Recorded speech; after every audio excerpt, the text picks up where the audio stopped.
The church has a lot of non-believing believers. Ekkanisa efundekeddemu abantu abakkiriza abatakkiriza. Ask your neighbor, are you a non-believing believer? Obuuza oyo oli mukkiriza atakkiriza. Church is full of non-believing believers. Kugamba ekkanisa efumbekeddemu abantu abakkiriza abatakkiriza. Believers who do not believe.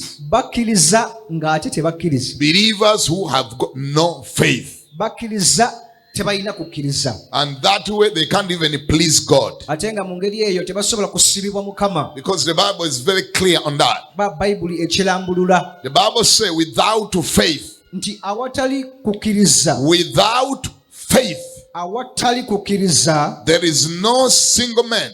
Teriyo muntu yenna. That can please God. Ayinza kusiimibwa Mukama. Now mark this. Kino kyegendereze. There is nothing you can get from God.